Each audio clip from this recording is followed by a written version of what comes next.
En fait, la conférence là que je vais faire, et puis qui continuera par une discussion, en fait, je vais essayer d'expliquer un peu, enfin, les différentes visions qu'il y a eu de ce qui est sorti de la COP 21. Je reviens pas sur la COP 21, enfin, je vais y revenir un peu, mais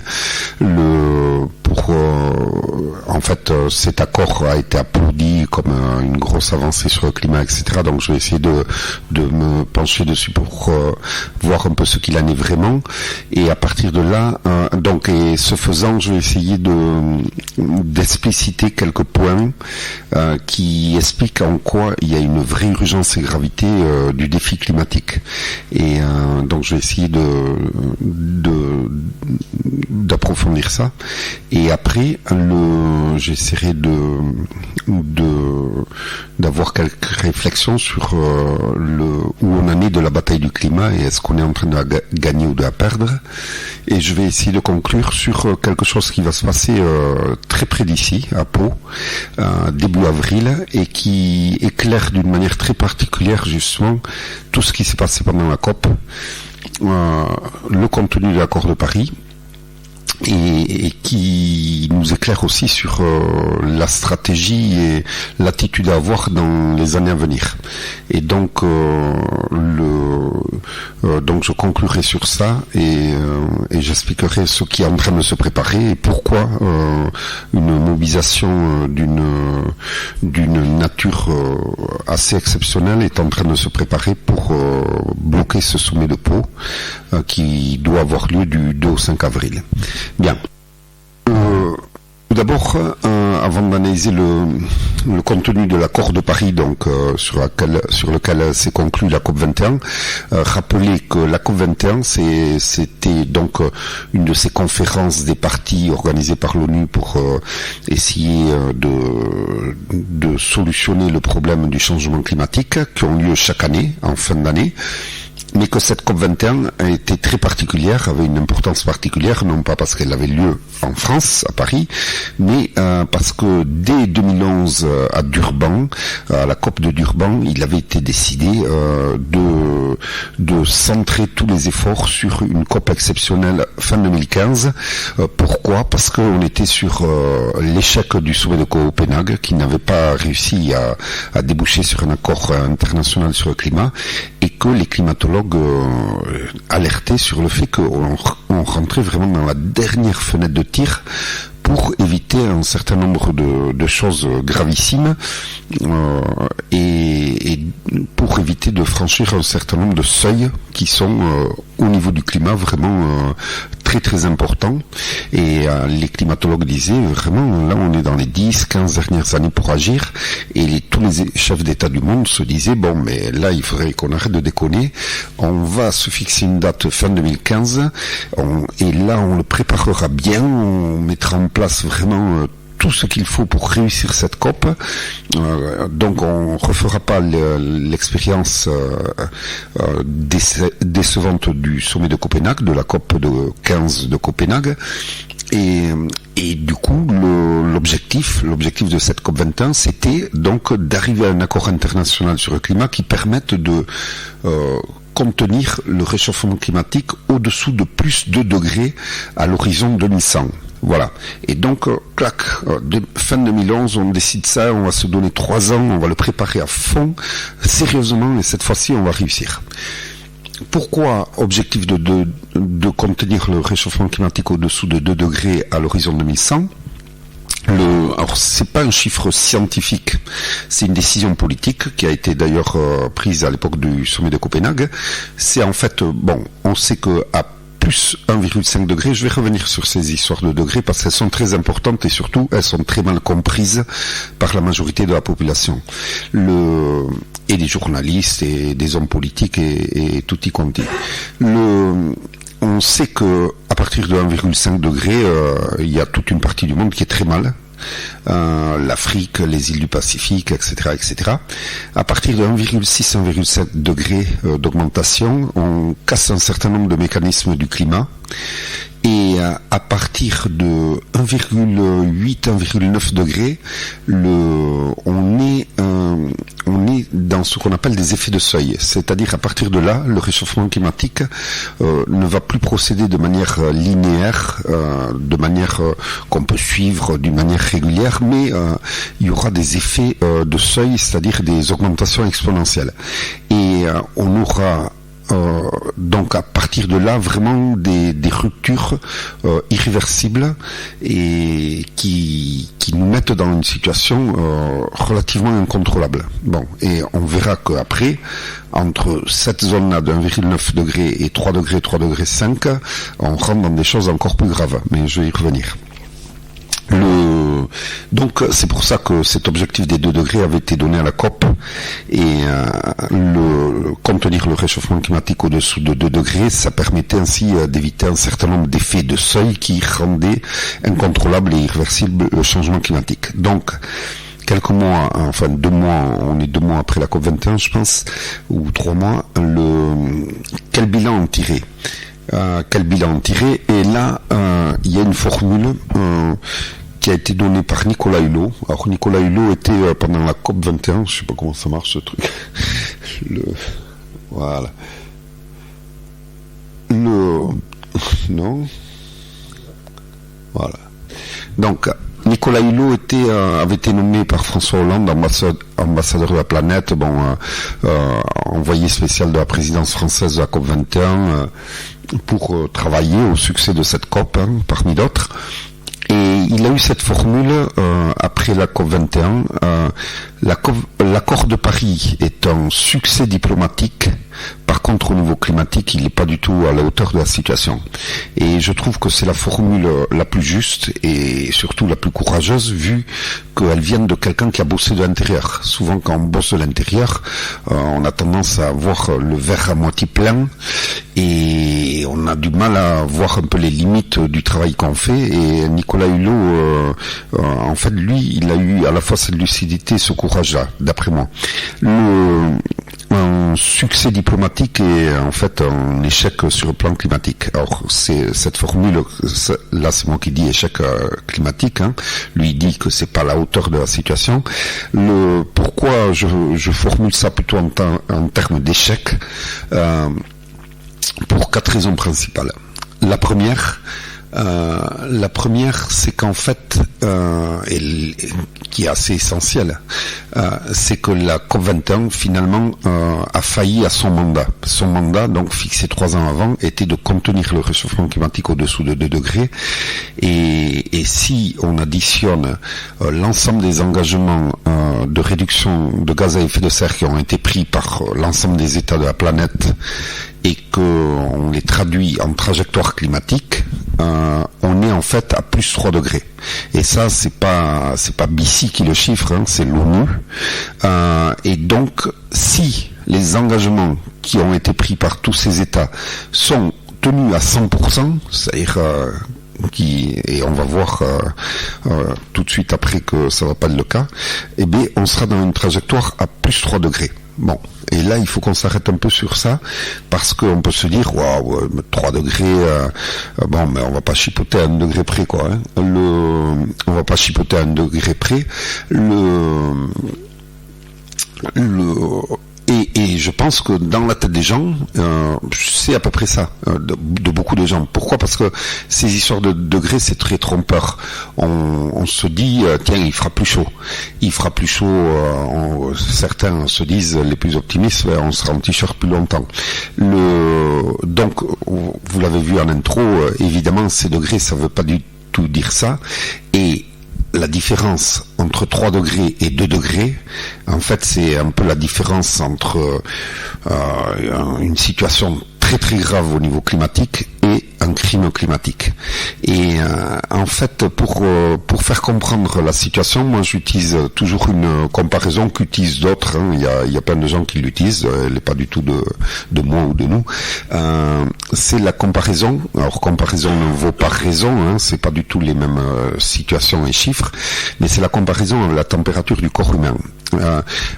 Donc c'est pas les mêmes chiffres, mais par contre c'est à peu près les mêmes logiques logique et ça permet de comprendre la situation du changement climatique.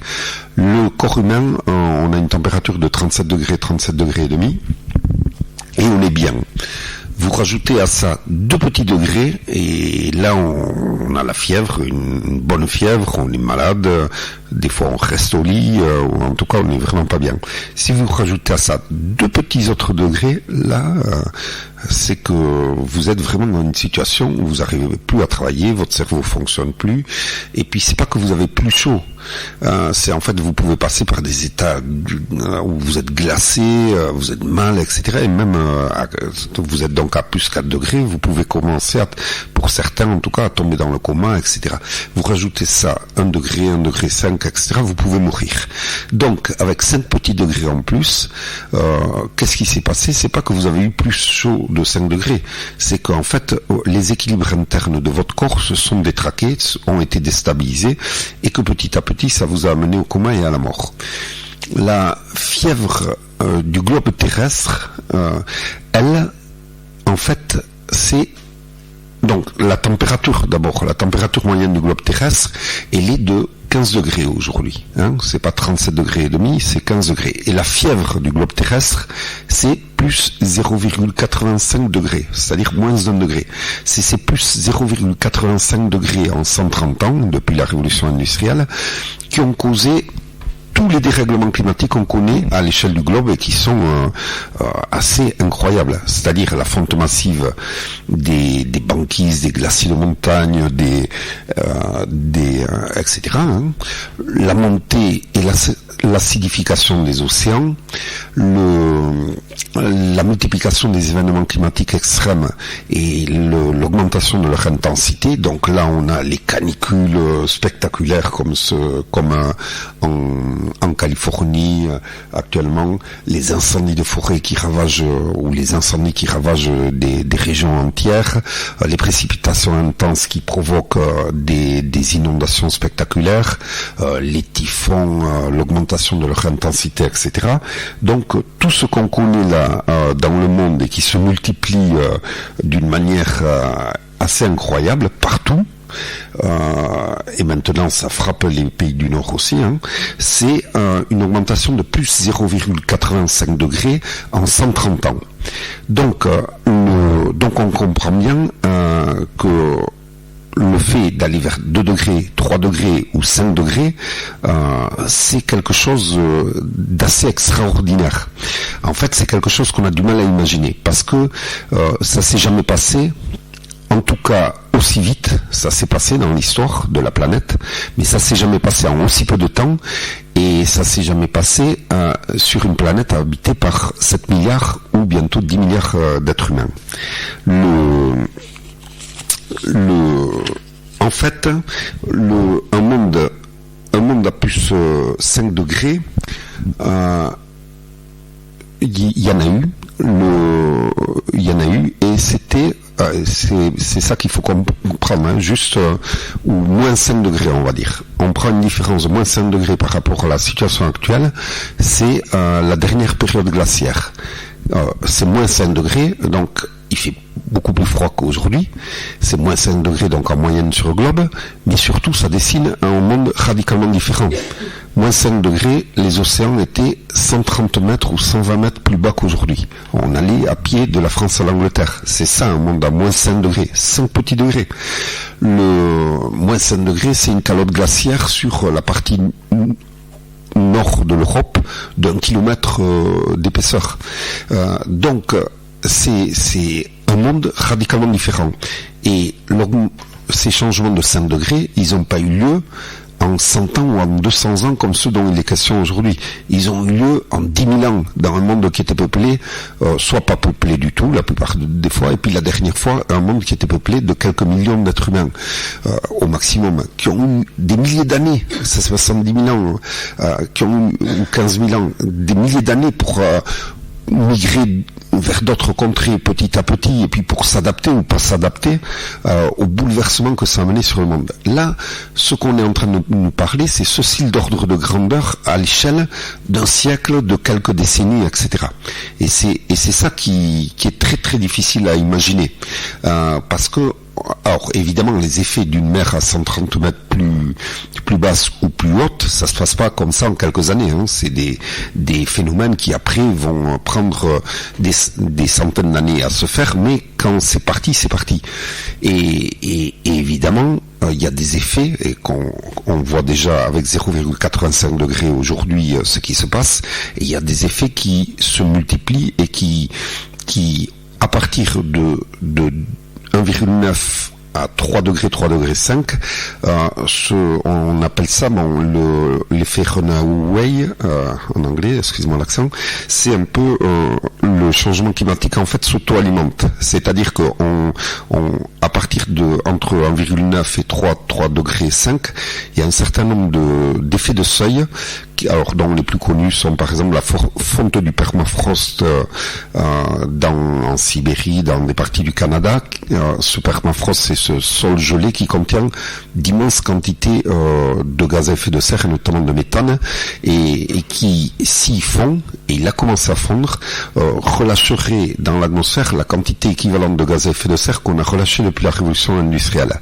Et également un autre effet qu'on a vu à l'œuvre pendant la canicule de 2003 sur toute l'Europe, c'est que à partir d'un certain niveau de réchauffement, les puits à carbone, notamment les végétaux, les forêts, etc., au lieu d'absorber le carbone, le CO2, le rejettent. Et il y a eu un rejet massif en Europe en 2003 pendant la grande canicule. Et donc, il y a ces effets de seuil, ça veut dire qu'en fait, le réchauffement climatique, à partir de là, va lui-même provoquer de plus en plus de réchauffement climatique, comme une boule de neige qui devient peu à peu une avalanche, et que là, vous pouvez plus l'arrêter. C'est quelque chose, vous pouvez plus revenir en arrière. Donc, il y a des choses qui se jouent, et ces choses-là se jouent dans les années à venir. Dans les années, alors on ne sait pas le chiffre exactement, mais c'est vraiment en termes de décennies, c'est-à-dire les 10 ans, les 15 ans à venir, de dépasser ou non ces seuils qui feront qu'après, vous avez la machine à emballement climatique qui s'est enclenché, que c'est devenu non seulement incontrôlable, mais surtout irréversible. C'est-à-dire qu'il y a une bataille qui se joue aujourd'hui et que seule notre génération va pouvoir jouer, va pouvoir avoir un impact décisif ou non dessus, et que les générations plus tard, elles auront beau être le plus vertueuses possible, faire tout de la manière la moins polluante possible, et bien elles ne pourront pas arrêter la machine qui sera mise en route. Et donc c'est ça qui est en jeu, et c'est notamment ça qui est en jeu entre ces 1,9 degrés et ces 3 degrés, 3 degrés 5. Donc on comprend que cette différence de 1 degré entre ce qui était le mandat de la COP21 et ce qui est l'état réel du contenu de l'accord de Paris et les engagements qui ont réellement été pris et où c'est qui nous amène, c'est quelque chose de gravissime. Bon, et l'autre raison pour laquelle c'est gravissime, c'est que on est à 3 degrés si tous ces engagements sont tenus. Or, le problème, c'est que ces engagements ne sont pas contraignants. Il y a des choses dans l'accord de Paris qui sont contraignants, notamment les choses peut-être un peu les plus mineures, disons, mais le gros de l'affaire, c'est-à-dire les engagements que chaque État du monde ont pris à réduire leurs émissions de gaz à effet de serre de telle quantité dans telle période, ne sont pas contraignants, juridiquement contraignants. Ça veut dire qu'ils ne sont pas obligatoires, et ça veut dire qu'ils ne sont pas assortis de sanctions si les États ne respectent pas leurs engagements. Donc, on a bien vu l'ensemble des engagements du monde, par exemple le fait de s'engager à consacrer 0,7% de son PNB à l'aide au développement, ou ainsi de suite, comment ils ont jamais été tenus.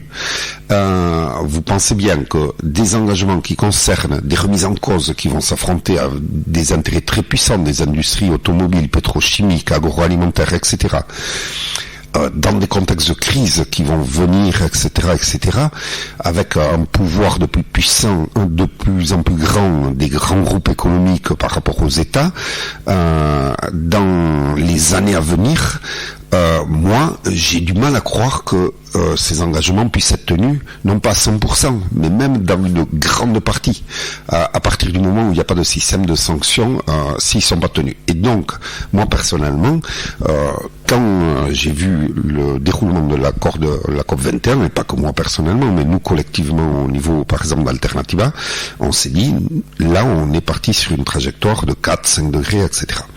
Et on ne sera pas une trajectoire de 3 degrés. En tout cas, nous, on n'a pas d'éléments objectifs pour nous permettre de nous rassurer sur ça. Et pourtant, nous, on n'était pas des gens qui qui souhaitions un échec à la COP21.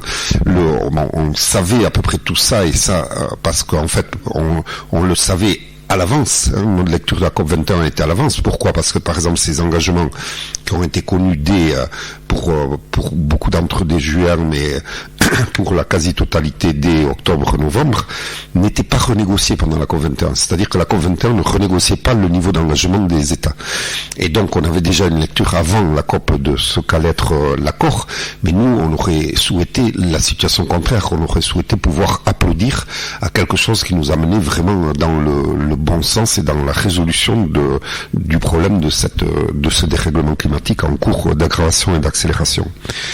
La troisième raison, elle est simple, c'est que en fait l'accord de Paris ne rentrera en application qu'à partir de 2020. Et là, les climatologues, notamment des gens comme Jean Jouzel, qui est resté vice-président du GIEC pendant 12 ans, le disent clairement, s'il n'y a pas d'effet de changement, d'infléchissement, mais massif, significatif de la courbe des émissions de gaz à effet de serre avant 2020, ça sera très difficile d'éviter de dépasser le seuil des 3 degrés à terme. Parce qu'en fait, si vous voulez, les gaz à effet de serre, c'est quelque chose qui ont une inertie, c'est-à-dire que quand ils sont émis, il y a un effet cumulatif, c'est-à-dire qu'ils agissent en fait, ils ont une action pendant des dizaines d'années, voire des centaines d'années selon les gaz. Et donc, plus vous en émettez aujourd'hui, plus il y a de gaz qui continuent à avoir de l'effet, c'est un effet cumulatif, c'est-à-dire que après c'est beaucoup plus difficile de résoudre ou de faire baisser les choses. C'est-à-dire que plus vous y prenez tôt, plus vous avez une facilité d'impact sur le total des gaz à effet de serre, et plus vous y prenez tard, et plus c'est compliqué. Donc là, c'est très beau, tous les dirigeants du monde prennent des engagements que devront tenir leurs successeurs, et que devront tenir leurs successeurs avec des contraintes beaucoup plus fortes pour arriver à les tenir que si on avait pris les mesures actuellement, rapidement. Donc cet accord ne rentrera en application qu'à partir de 2020. Et la dernière grande raison, c'est que j'oublie de manier ça. La dernière grande raison, c'est qu'en fait, il y a des questions centrales, des causes centrales du changement climatique qui sont pas du tout abordées dans ces négociations, et donc qui sont pas du tout abordées dans l'accord de Paris. Et alors, je vais pas les citer toutes, notamment la question des accords commerciaux transatlantiques, internationaux, etc., qui est absolument absente des négociations, alors qu'elle a une importance capitale, et que se jouent en ce moment des négociations comme le TAFTA, le CETA, etc., qui ont une importance capitale par rapport au climat. Mais pour aller vite, je vais pas aborder ça, mais je vais aborder une question, et qui est fondamentale, c'est la question de l'extraction des énergies fossiles. Aujourd'hui, la plus grande cause d'émissions de gaz à effet de serre, à la base, ce sont l'extraction et la combustion des énergies fossiles. Après, évidemment, on peut le traduire d'autres manières. C'est les logements, l'agriculture, les transports, etc. Mais à la base de tout ça, il y a le fait que ces modèles reposent sur une consommation d'énergie fossile, c'est-à-dire pétrole, gaz, charbon. L'extraction et la combustion des énergies fossiles, pétrole, gaz, charbon, est à l'origine de 80% des émissions de gaz à effet de serre dans le monde, et de 80% des émissions de CO2 dans le monde, et de 65% des émissions de gaz à effet de serre dans le monde, parce que il y a d'autres gaz à effet de serre que le CO2. Mais retenons que c'est la grande majorité des émissions de gaz à effet de serre. Et l'Agence internationale de l'énergie, qui est tout sauf un groupe écologiste, c'est vraiment quelque chose du système, dit la chose suivante: si on veut pouvoir rester en dessous des 2 degrés à l'horizon 2100, il faut laisser sous le sol, et écoutez bien parce que c'est vraiment capital et c'est à la base de tout, il faut laisser sous le sol 2/3 des réserves actuellement connues d'énergie fossile. C'est-à-dire que si on veut que l'objectif qui a été adopté par tous les chefs d'État du monde à Paris de maintenir le changement climatique au-dessous de 2 degrés soit possible, il faut laisser sans les extraire et les brûler 2/3 des énergies fossiles, 2/3 ou 80% même selon certaines estimations actuellement connues. Et c'est chiffré plus précisément dans un rapport de 2012 de l'AIE, de l'Agence internationale de l'énergie, et c'est chiffré il faut laisser sous le sol 1/3 du pétrole, la moitié du gaz et 80% du charbon. Ce qu'on fait aujourd'hui, c'est par exemple le seul G20 à lui tout seul, le seul G20 à lui tout seul subventionne chaque année à coût de 70 milliards de dollars chaque année. Pourquoi ?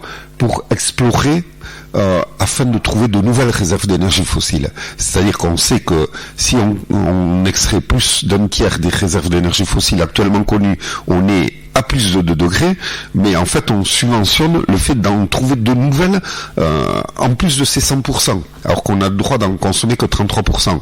Donc vous voyez bien l'abîme incroyable entre les discours et les actes. Moi, la question pour juger de ce qui est là, par exemple, dans le monde, il y a à peu près 650 milliards de subventions chaque année à l'extraction, à la distribution, à la consommation des énergies fossiles. Ça, c'est des chiffres officiels, Nicolas Hulot, etc., etc. Il y a 5 fois moins de subventions pour le développement des énergies renouvelables. Bon, la question qu'il faut se poser, c'est est-ce que de la COP 21 de Paris sont repartis quel État est reparti en disant moi je n'exploiterai pas jusqu'à dernière goutte de pétrole ou de gaz que j'ai sous mon sol, et là on sait bien la réponse.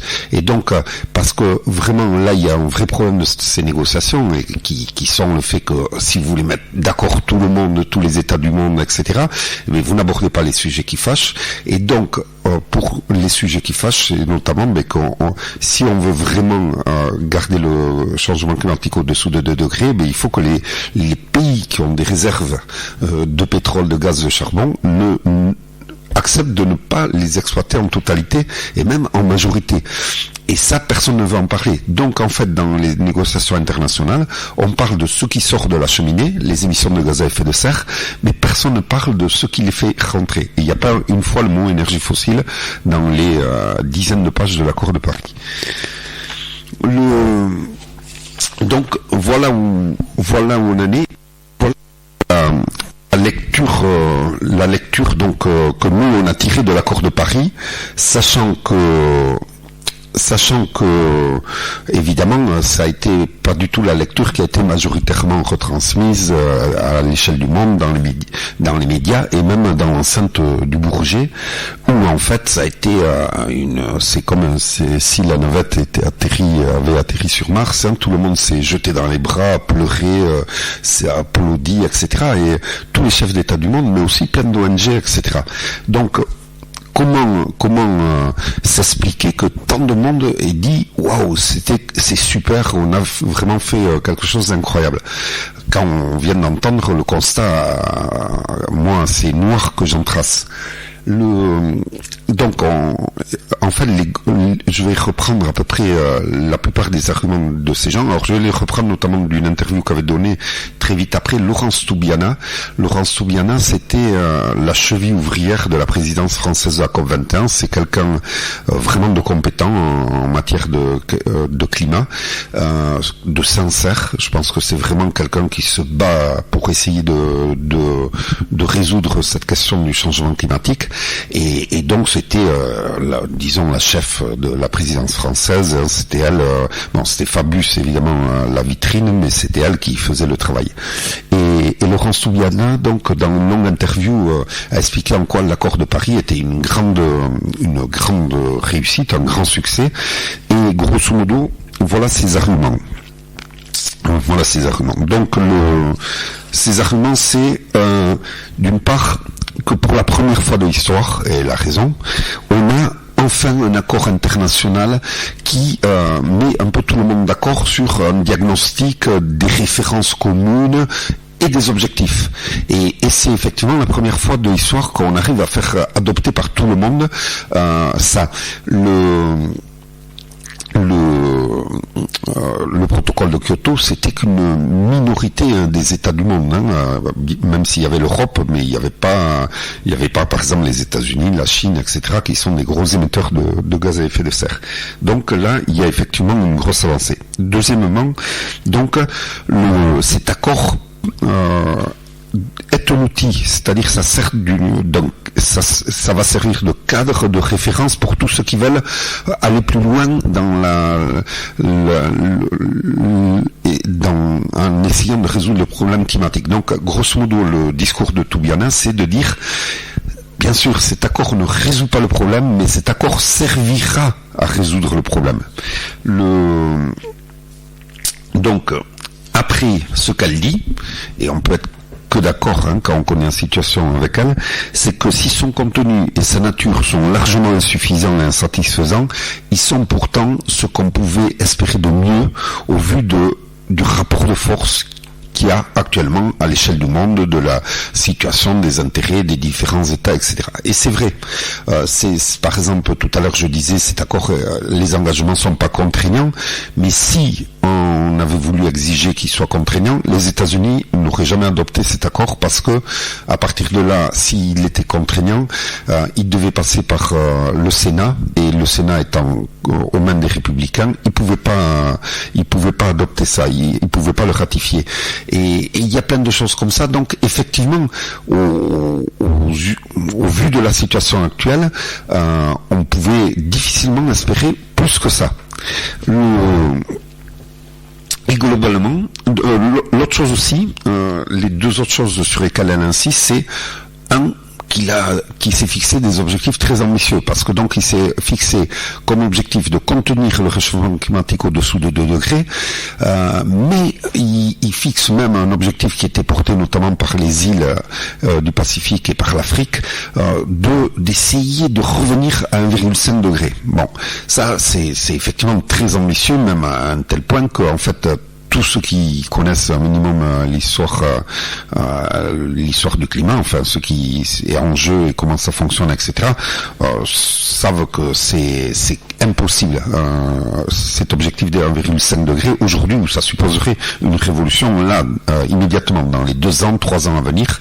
Et or il n'y a absolument aucun signe précurseur de cette révolution, en tout cas dans l'accord de Paris et dans les décisions des États. Donc ça, c'est vraiment se donner des objectifs dont on sait qu'on va pas les tenir, et d'ailleurs aujourd'hui le jour et dans les trajectoires dans lesquelles on est, en fait, les sources bien autorisées, bien informées, vous disent même que de toute façon, les 2 degrés, on va les franchir avant 2050. Et Laurence Toubiana elle-même l'avait lâché dans une réunion, ça avait été repris par Le Monde, et moi j'en avais discuté à la COP20 à Lima avec un membre de la délégation française, et je lui avais dit, mais attendez, qu'est-ce que ça veut, vous savez très bien, enfin, même Toubiana l'a lâché, c'était d'ailleurs dans un rapport scientifique du CNRS qu'on allait passer les 2 degrés entre 2035 et 2045, les hypothèses les plus optimistes. Et il dit, et je lui ai demandé, mais pourquoi vous le dites pas? Et non, mais pour éviter la panique, etc., etc. Mais je lui disais, mais vous vous rendez compte que là vous êtes en train d'endormir les gens, et comment voulez-vous que les gens soient prêts à vraiment aux politiques de changements radicaux qu'il faut pour aborder la situation si vous leur dites pas la vérité en face?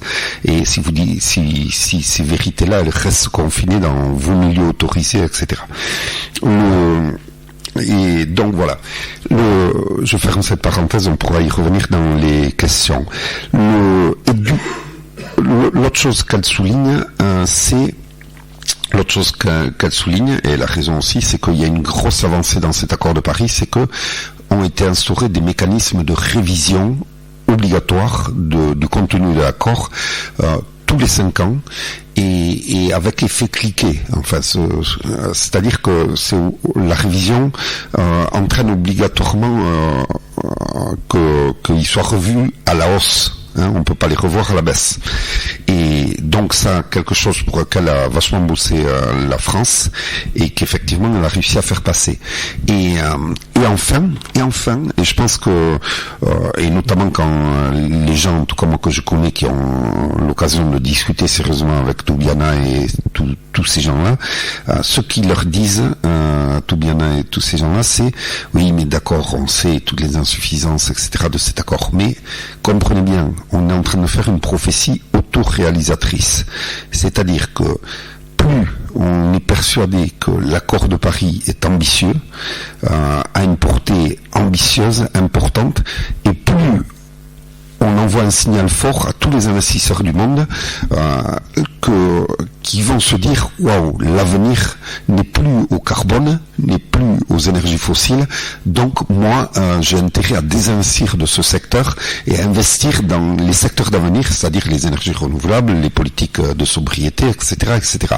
Donc en fait, il faut faire de l'accord de Paris, elle le dit texto d'ailleurs dans une interview, une prophétie autoréalisatrice et qui ne change pas la situation par son contenu même, mais qui va changer la situation par l'interprétation que peuvent en faire les gens. Bien. Donc, comme je le disais, la plupart de ces arguments sont recevables et sont fondés sur une réalité. Au vu du rapport de force, des intérêts en jeu, etc., on pouvait difficilement faire mieux. Difficilement espérer mieux.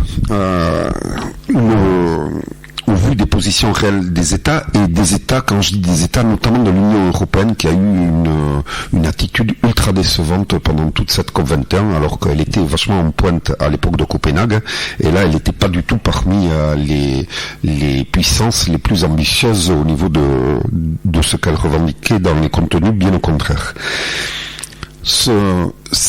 Tout ceci étant dit, ça doit pas nous faire oublier l'essentiel. D'une part, et ça je reviens dessus parce que moi ce qui m'intéresse c'est les actes concrets, les contenus concrets.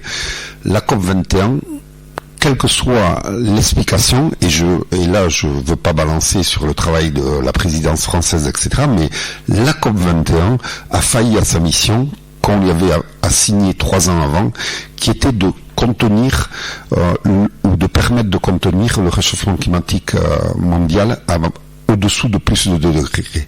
On n'est pas du tout dans cette situation-là, et comme je le disais tout à l'heure, on est dans une trajectoire à plus de 3 degrés, dans le cas théorique qui ne sera pas, où tous les engagements seront tenus.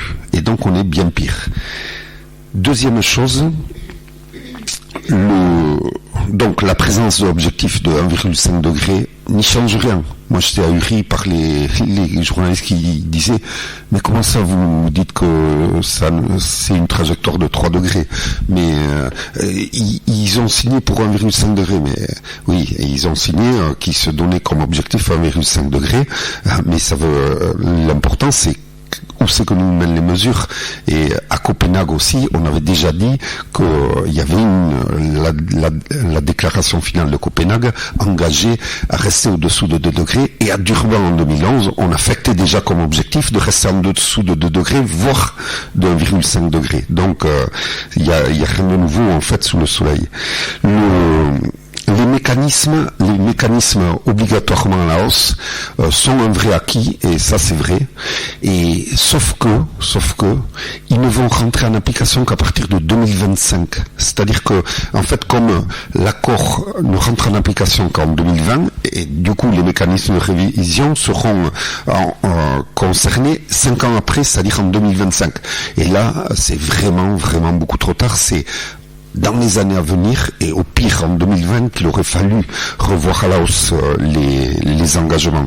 Et là, on vient d'en voir une des conséquences concrètes, c'est là, il y a quelques semaines, l'Union européenne a refusé de voir à la hausse les engagements qu'elle avait pris et qui qui sont totalement insuffisants, qui sont de 40%, moins 40% en 2030, alors qu'ils devraient être de moins 55%. Et du coup, l'Union européenne a renoncé à les revoir à la hausse. Et du coup, la France, qui est une sous-partie de du total de l'Union européenne, les reverra pas à la hausse. Donc ça. Et enfin, cette histoire de caractère autoréalisateur de la prophétie, moi j'ai des doutes, j'ai des grands doutes et hélas, justement le sommet de Pau, je vais revenir dessus pour montrer que ces doutes se confirment, mais pourquoi j'ai des doutes? Parce que on sait bien que s'il y en a qui ont les moyens d'avoir une armada d'experts pour décrypter le contenu réel des accords et donc ils ne se font pas avoir par le bluff des prophéties autoréalisatrices, ce sont les investisseurs. Eux, ils savent qu'est-ce qu'il y a dans l'accord de Paris, ils savent qu'est-ce qu'il permet et qu'est-ce qu'il interdit ou pas, et donc ils en ont une lecture suffisante. Et donc moi j'attends de voir effectivement les cours de la bourse par rapport à toutes ces industries dans l'année qui vient, mais pour l'instant je vois pas la prophétie autoréalisatrice. Et par contre,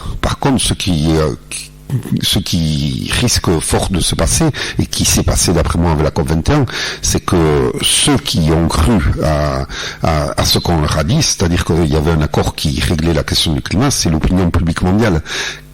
On avait besoin au contraire de mobiliser et d'alerter sur l'état d'urgence et de gravité exceptionnelle de ce qui est en train de se passer. Donc ceux qui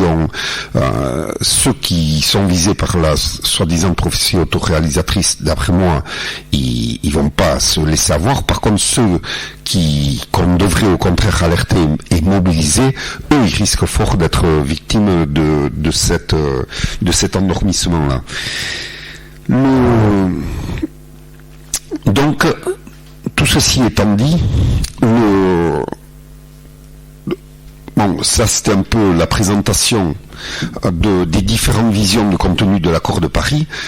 Pour autant, je pense que il s'est passé beaucoup de choses pendant ces 2 ans et il s'est passé beaucoup de choses et la COP21, je regarde la montre, ouais, je vais essayer d'accélérer.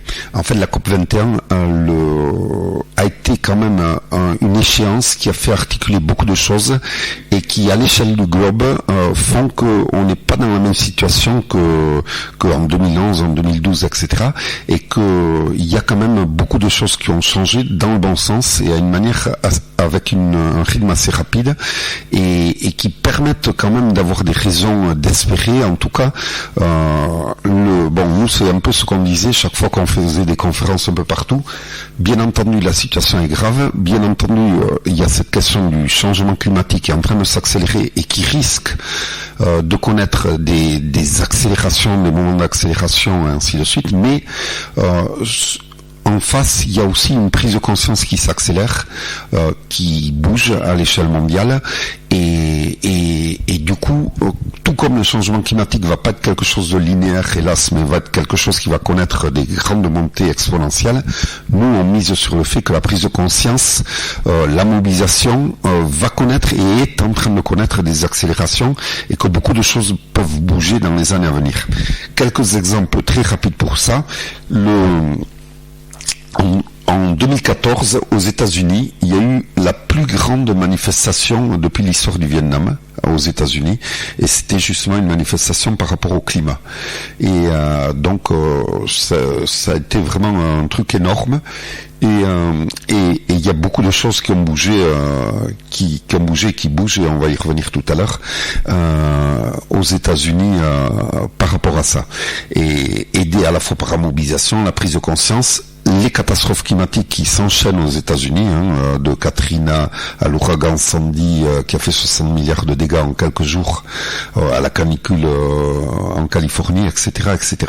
Il y a eu évidemment, nous, ça nous concerne de plus près, le processus Alternativa, lancé par une initiative locale, purement locale, donc en Pays Basque Nord, fin 2013, 2 ans après, il y a eu 2 ans après, on compte 110 alternatives partout en France, dans plusieurs pays européens et même ailleurs. Et maintenant, ils commencent à s'en organiser au Sénégal. Il y en a eu à Haïti. Ça commence à naître un peu partout. 550 000 personnes qui ont été touchées en 2 ans. Et donc quelque chose d'assez extraordinaire. Et à ce niveau, comment une initiative partie d'un groupe local a pu prendre comme ça à tous les niveaux. Et enfin, ces années plein d'autres choses, par exemple la Confédération syndicale internationale, qui est l'internationale de tous les syndicats ou les plus grands syndicats du monde, qui s'est fixé parmi ses 3 priorités des années à venir la question du changement climatique et de la reconversion écologique des économies. L'encyclique du pape François qui a pris à bras le corps la question de l'écologie et du climat et qui va très loin avec des mesures radicales. Il y a eu une déclaration du même ordre des plus grands dignitaires de la religion musulmane qui se sont réunis à Istanbul et qui eux ont même été plus loin puisqu'ils ont pris position pour laisser sous le sol la plupart des énergies fossiles. Et quand on connaît le poids de ces énergies fossiles dans l'économie des pays arabes, c'est quand même une déclaration qui a vraiment qui a un poids particulier et beaucoup d'autres choses comme ça. Enfin, pendant ces 2 dernières années, à l'échelle mondiale, ont émergé petit à petit les grands points qui dessinent à peu près ce que pourrait être une stratégie efficace et gagnante dans la bataille du climat. Et grosso modo, c'est un peu on commence à la dessiner autour de 3 grands pôles. Quand je dis on, c'est l'ensemble des réseaux qui bataillent à l'échelle internationale sur le climat et commence à dessiner une stratégie qui allierait à la fois les alternatives et le changement de modèle qu'elles construisent peu à peu, la non-coopération à la destruction du climat et le désinvestissement des énergies fossiles et je vais y revenir sur cette campagne. Et troisièmement, la mobilisation, la résistance aux projets climaticides et la désobéissance civile.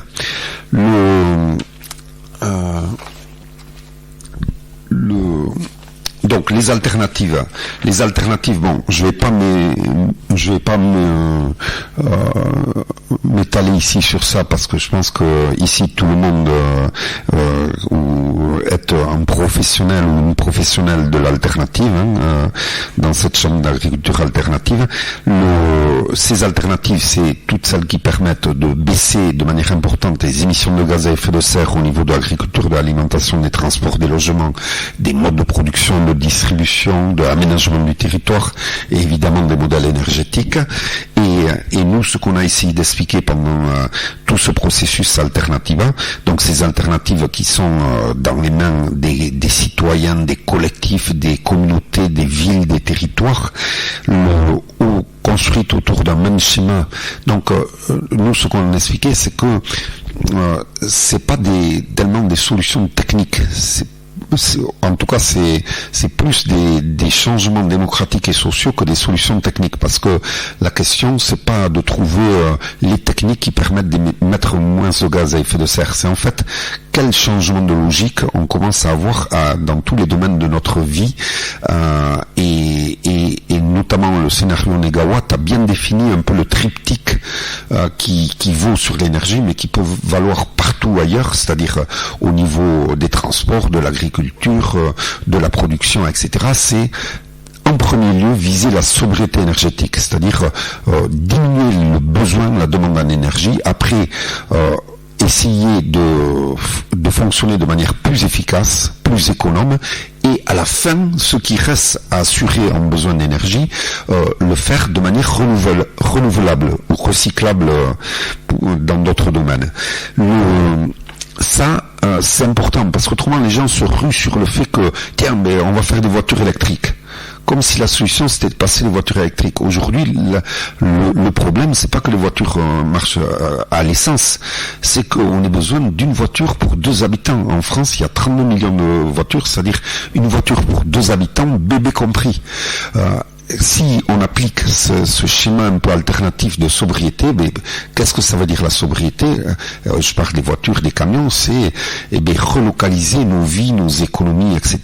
Avoir besoin de moins de transport, avoir nos habitats, notre travail, nos courses, nos loisirs plus proches l'un de l'autre, relocaliser les productions, avoir besoin de moins de transport de marchandises, et après, dans un second temps, faire fonctionner ça de manière plus efficace en développant le covoiturage, en développant les transports collectifs, en développant les modes de transport doux, en développant le fret maritime, SNCF, etc. à la place du transport routier, en évitant ces transports de camions à vide qui sont incroyablement nombreux, ainsi de suite. Et à la fin, pour les véhicules qui doivent continuer à rouler, pour les besoins où on est obligé de passer par ces véhicules, effectivement, avoir des véhicules plus sobres, avoir des véhicules électriques avec de l'électricité renouvelable et pas nucléaire ou à base de charbon, comme c'est le cas aujourd'hui avec EDF. Et nous, ce qu'on disait, c'est que non seulement ces alternatives permettent de combattre le changement climatique, mais elles créent beaucoup d'emplois, du lien social, elles sont bonnes pour l'environnement et la santé, elles permettent un fonctionnement de la société moins centralisé, moins uniformisé, elles permettent des territoires plus autonomes, des logiques de solidarité et de partage. Bref, on a tout à y gagner et pas uniquement le fait de combattre le changement climatique. L'enjeu pour nous, c'est le changement d'échelle de ces alternatives, développer le lien entre elles et les mouvements populaires, les syndicats, les communes, les collectivités locales, de manière à ce qu'elles aient une incidence de plus en plus grande et qu'on arrive à montrer ainsi qu'elles peuvent faire système, qu'elles sont une alternative au capitalisme et au productivisme. Le mouvement de désinvestissement, très rapidement, donc à l'échelle du monde, en fait, il y a une campagne pour inciter les institutions publiques et privées. Alors publiques, c'est notamment les collectivités locales, ce sont les fonds de pension souverains, etc. Et les institutions privées, ça va être les fonds d'investissement, les fonds de pension, dans les pays anglo-saxons, les universités ou les collectivités, les églises, etc. Tous ceux qui ont des épargnes très importantes, à les désinvestir des secteurs qui investissent dans l'énergie fossile et de réorienter ces investissements vers les secteurs qui développent le renouvelable ou les politiques de sobriété énergétique, voilà.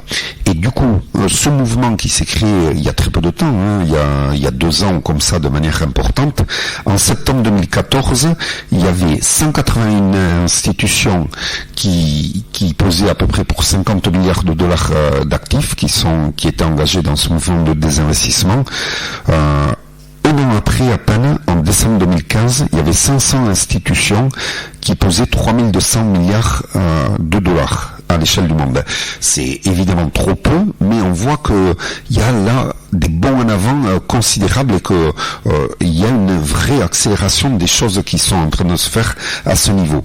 Et là, pour finir, bien préciser que ça concerne, donc là, j'ai oublié de passer toutes ces diapos, mais ça concerne évidemment toutes ces instances collectives que j'ai citées, mais également que les individus, eux, peuvent participer à ce grand mouvement de non-coopération et de désinvestissement en pensant notamment où c'est qu'ils ont leur épargne, leur compte épargne, leur assurance vie, etc. Et en les sortant des grandes entités comme qui investissent massivement dans les énergies fossiles, comme par exemple la BNP, le Crédit Agricole, la Société Générale, etc. Et en les plaçant soit dans des banques moins désastreuses.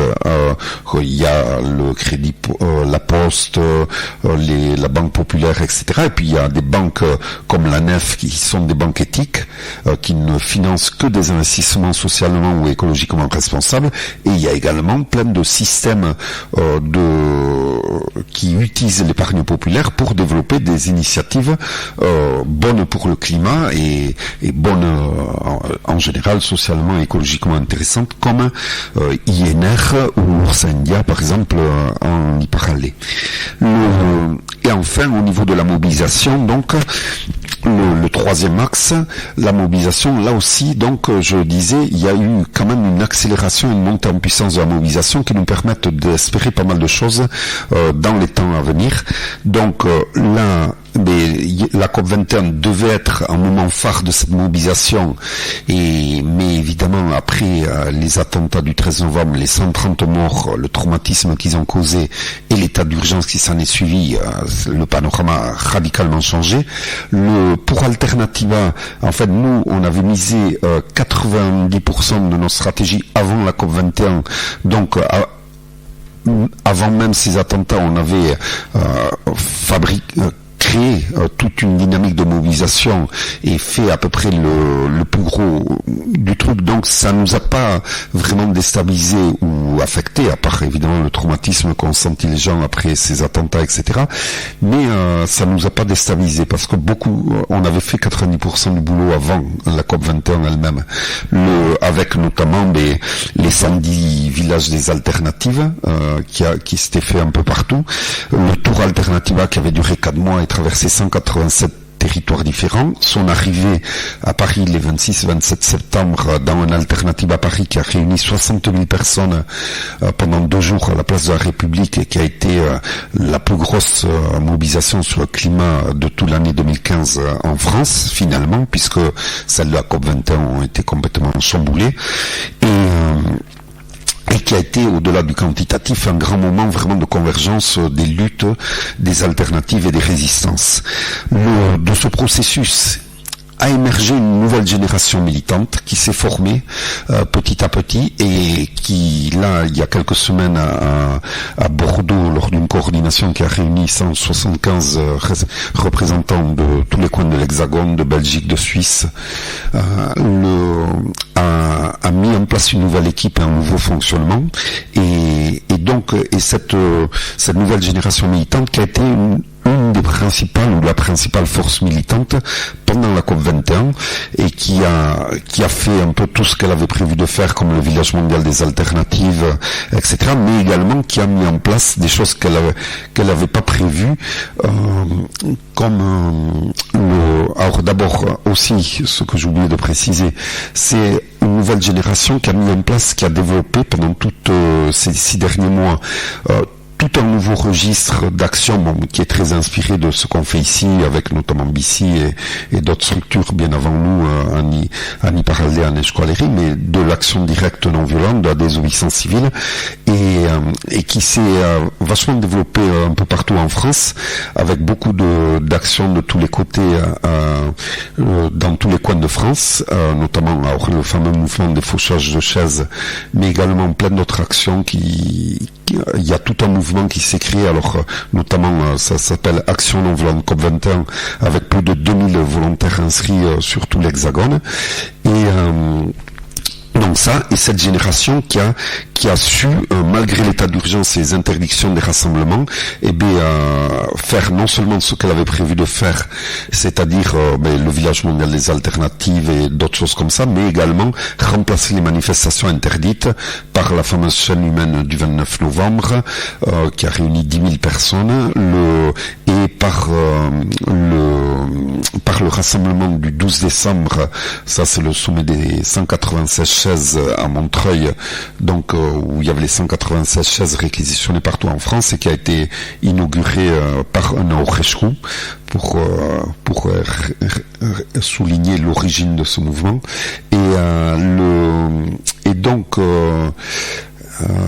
et donc, oui, le fameux rassemblement du 12 décembre qui a été interdit jusqu'au dernier moment par le ministère de l'Intérieur et finalement autorisé la veille du rassemblement, donc au pied de la Tour Eiffel. Donc ça, il y a eu pendant toute cette année des victoires concrètes. Alors notamment, on revient aux États-Unis. Aux États-Unis, il y a eu un fort mouvement qui a allié à la fois la mobilisation de masse et les actions de désobéissance civile contre le projet d'oléoduc géant qui devait amener le pétrole non conventionnel des sables bitumineux du Canada jusqu'au Mexique. Et là, juste avant la COP21, donc Obama a décidé de stopper ce projet, donnant ainsi raison aux gens qui s'étaient battus. Et il y a eu des milliers et des milliers d'arrestations avant d'en arriver à ce résultat. Aux Pays-Bas, des citoyens ont saisi la justice contre l'État néerlandais, et la justice a condamné l'État néerlandais pour insuffisance d'ambition dans sa lutte contre le changement climatique, et l'a obligé à avoir un minimum d'objectif de 25% de réduction de gaz à effet de serre à l'horizon 2020. Et alors ça c'était un peu connu, c'est récent, et ce qu'on sait moins, c'est qu'au Pakistan, à l'initiative d'un paysan, il y a eu une décision du même type. Un paysan a saisi la haute cour de justice qui a obligé l'État du Pakistan à créer un conseil climatique pour garantir son action contre le changement climatique. En France, il y a eu plusieurs batailles gagnées. Le fait que Engie se retire du charbon, également une bataille pour obliger la Société Générale de se retirer d'un projet qui était énormément émetteur de gaz à effet de serre, Alpha Coal en Australie, et qui a été suivi par des engagements de même niveau au niveau de la Société Générale et de la BNP. Donc tout ça pour dire que ces 2 ans de mobilisation, de travail autour de la COP21 n'ont pas été vains. Il s'est passé beaucoup de choses à travers le monde, et on ne sort pas de cette COP21, en tout cas moi je le crois, dans le même état qu'on était il y a 2 ans. Et là maintenant, je vais conclure un peu cette conférence où j'ai déjà été trop long, mais en m'étendant quand même un peu sur le sommet de Pau, parce que donc moins de 4 mois avant la COP21, il va se passer à Pau quelque chose d'assez extraordinaire. C'est un sommet international qui est organisé par une société américaine et qui va réunir les plus grosses multinationales du pétrole et du gaz et les principaux opérateurs offshore. Offshore, c'est l'extraction en milieu marin des hydrocarbures. Donc à Pau pendant 3 jours. Le pourquoi de ce sommet, c'est en fait c'est une conférence qui a lieu chaque année qui est accueillie chaque année par une multinationale du pétrole dans un pays différent. Et là cette année donc c'est en France parce que c'est Total qui l'accueille dans son fief historique donc de Pau-Lac. Et donc, celle-là va avoir une importance très très particulière parce que et ça donc on est tombé sur les documents internes de préparation de ce sommet. Alors il faut savoir que ce sommet est pas du tout annoncé. Si vous allez sur le programme du Palais Beaumont où il va avoir lieu, ils annoncent tous les autres événements sauf celui-là. La presse de Pau, on a été à Pau là faire une action récemment. Ils n'avaient pas eu vent de ce sommet qui pourtant va réunir des centaines de décideurs stratégiques de toute la planète qui doivent chacun payer 1000 à 2000 dollars l'inscription pour y participer, les VIP jusqu'à 25 000 dollars. Et donc la presse de Pau, Sud-Ouest, La République, France 3, France Bleu n'en avait pas une seule information. Et donc, de quoi il s'agit dans ce sommet? C'est en fait dans le contexte actuel de baisse du pétrole, ils ont un problème, c'est que leurs plateformes offshore, les pipelines, cela, sont plus rentables. Et du coup, comment ils peuvent mettre en place de nouveaux partenariats et des procédés innovants? Alors moi, quand j'entends procédés innovants pour rendre moins coûteux l'investissement ou plus rentable l'investissement, je pense à techniques moins coûteuses, donc plus risquées, donc plus grand risque de marée noire, comme il y a eu à Deep Horizon dans le golfe du Mexique. Vous rappelez, là, c'est 6 mois de marée noire d'une plateforme offshore. Et donc pendant 3 jours, ils vont plancher sur ça et c'est leur objectif, on le voit dans la feuille de route du sommet, arriver à développer l'exploration et l'exploitation du pétrole offshore. Bon, là, il faut que je vous explique un truc que normalement j'explique en début de conférence, c'est donc j'avais cité tout à l'heure l'Agence internationale de l'énergie qui dit que si on veut rester au-dessous de 2 degrés de réchauffement climatique à l'horizon 2100, il faut laisser sous le sol 2/3 des réserves connues d'énergie fossile. Mais qu'est-ce qui se passerait si on tenait pas compte de ça et si on exploitait toutes les réserves d'énergie fossile de la planète? Eh bien, ça a été chiffré. Et ça a été chiffré pas par des militants de BC, là non plus, par notamment Michael Greenstone, qui est l'ancien économiste en chef de la Maison Blanche. Et lui, il dit que si on exploite toutes les réserves d'énergie fossile de la planète, tout le pétrole, le gaz et le charbon, eh bien, on sera à plus 9 degrés de réchauffement climatique. Et c'est pas le chiffre le plus haut, puisqu'il y a eu d'autres estimations, comme le très sérieux Potsdam Institute, qui est spécialisé dans ces questions, qui lui chiffre ça à plus 11 degrés. Donc là, c'est autant dire la fin de toute vie humaine sur Terre. Or, quand des décideurs économiques vont se réunir pendant 3 jours du monde entier pour savoir comment ils vont pouvoir développer et multiplier l'exploration et l'exploitation du pétrole et du gaz offshore à eau profonde et à eau ultra profonde, c'est ça l'objectif précis de ce sommet, et bien là vous êtes dans le cas de figure où vous allez exploiter toutes les réserves d'énergie fossile de la planète, y compris les moins accessibles. Et donc, ces gens qui se réunissent à Pau, eux, ils vont parler avec des mots techniques, etc., mais en langage courant et climatique, ça veut dire ils sont en train de nous préparer un monde à plus 9 degrés. Ça a une importance d'abord stratégique, parce que selon qu'ils arrivent ou non à mettre en place ces partenariats et ces procédés innovants, on est dans une situation très très différente. Et là, il va se jouer gros pendant ce sommet à Pau. Et surtout dans ce contexte où justement cette baisse du prix du pétrole commençait justement à casser pas mal de choses, notamment il y a plein de choses qui se sont arrêtées au niveau des sables bitumineux au Canada, au niveau du gaz de schiste aux États-Unis, et donc le offshore était au ralenti. Mais là maintenant, eux ils vont essayer de le refaire décoller. Et il y a une importance fondamentale. Le pétrole offshore aujourd'hui c'est déjà plus d'un tiers du pétrole produit sur toute la planète. Et pour Total, c'est 78% de sa production. En fait, la France, il faut savoir que la France, de par ses très très nombreux territoires ultramarins, a une très grande zone de possibilité d'exploitation du pétrole et des gaz offshore.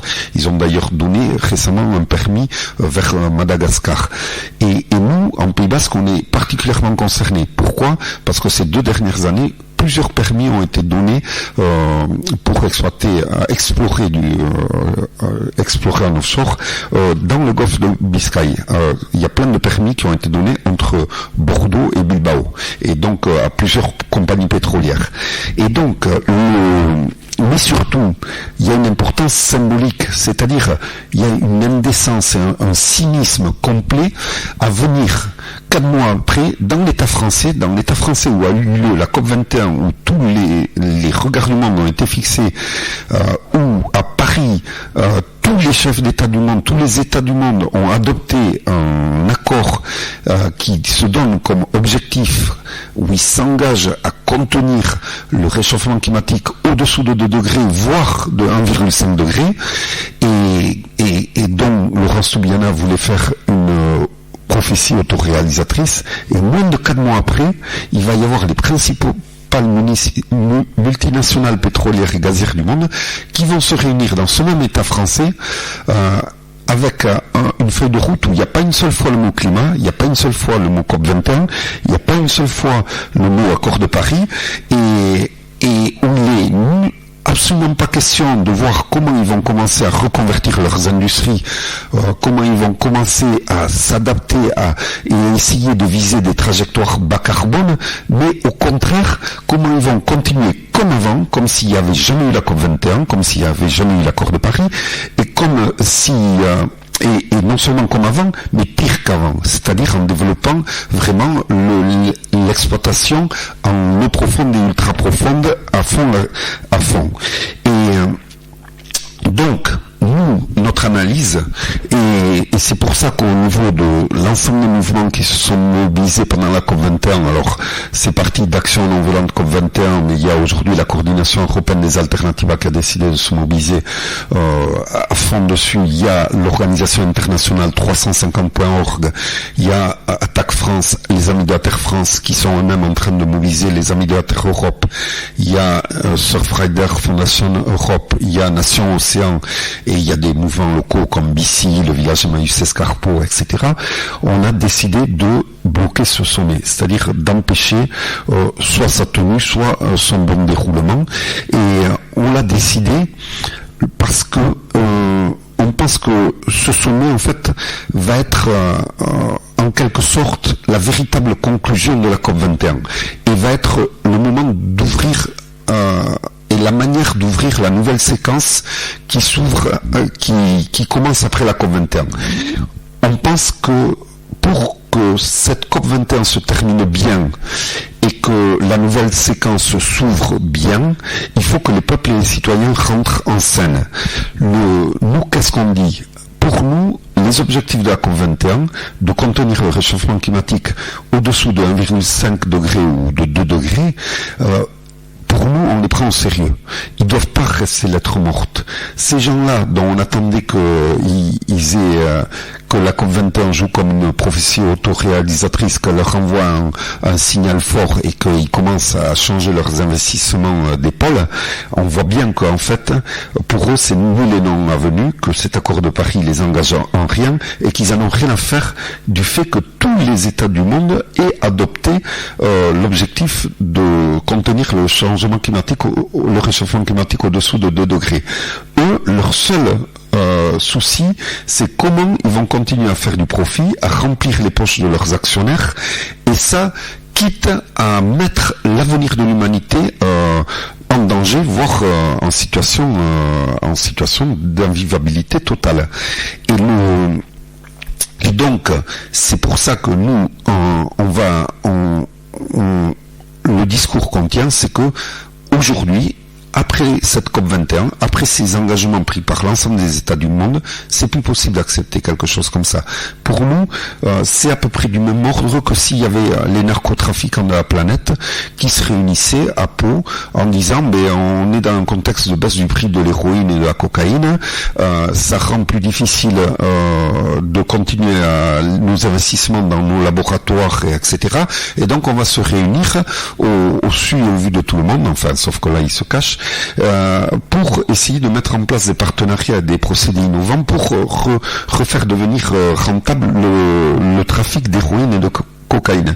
Et bien là pour nous c'est la même chose, sauf que là les conséquences seront plus graves et plus dramatiques qu'un sommet de narcotrafiquants, parce qu'effectivement cette logique de nous amener à une trajectoire de plus 9 degrés, c'est tout simplement une logique qui va condamner les conditions de possibles pour l'humanité, en tout cas sur Terre. Donc ce sommet qui aura lieu du 2 au 5 avril, il y aura en face des milliers de militants, il y aura des manifestations, des rassemblements, concerts, des daïns géants, c'est-à-dire tout le monde qui fera le mort tout autour du Palais Beaumont, etc. Ça, ce sont des rassemblements qui sont d'ores et déjà fixés, appelés publiquement. Donc on va essayer de mobiliser le maximum de gens, et notamment de la région du Grand Sud-Ouest, du Pays Basque, et Nord et Sud, et de plein d'autres endroits pour ces rassemblements.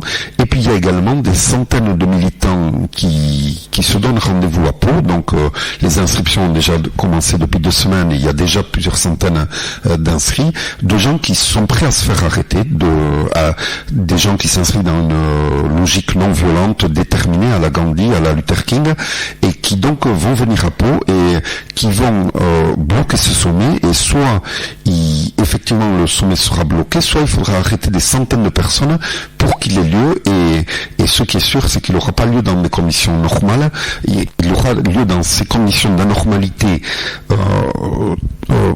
vraiment très importantes, qui lanceront ainsi un message à l'ensemble du monde, disant: aujourd'hui, effectivement, ce n'est plus possible.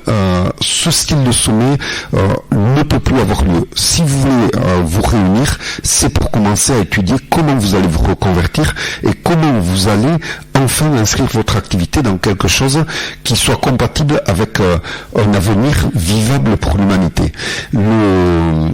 Et là, le but, c'est évidemment par cette opération-là de remplir justement ce rôle de prophétie autoréalisatrice de l'accord de Paris, c'est-à-dire de dire, eh bien non, aujourd'hui, l'engagement de contenir le réchauffement climatique au-dessous de 2 degrés, voire 1,5 degré, il va falloir que tout le monde le prenne au sérieux, on ne laissera plus personne faire comme si c'était des mots qui n'engagent personne. Ces mots ont été accordés par l'ensemble des États du monde et aujourd'hui l'ensemble des groupes économiques du monde doivent s'y plier. Il y avait un tweet des Amis de la Terre que j'ai trouvé pas mal, qu'on a repris d'ailleurs avec BC, une formule qui est très ambitieuse, mais moi je pense qu'elle est effectivement l'esprit de ce qui va se faire à Pau du 12 avril. Ce tweet disait: il est rare dans une vie d'avoir l'occasion de changer le monde, saisissons-la tous à Pau. Et pour nous, c'est exactement ce qui est en jeu aujourd'hui.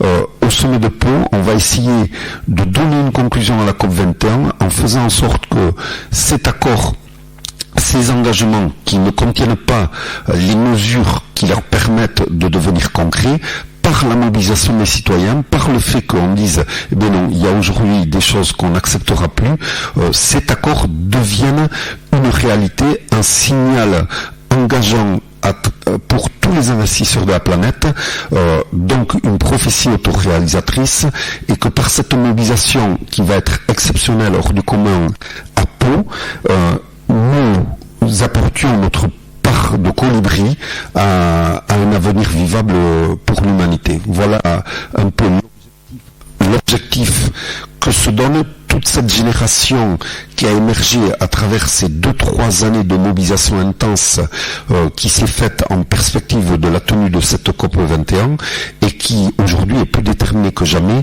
à ne pas laisser ses engagements lettres mortes et au contraire à tout donner pour que les enfants nés aujourd'hui puissent demain continuer à vivre dans un monde vivable avec un climat qui permette encore des conditions de vie civilisées sur cette terre. Et c'est tout.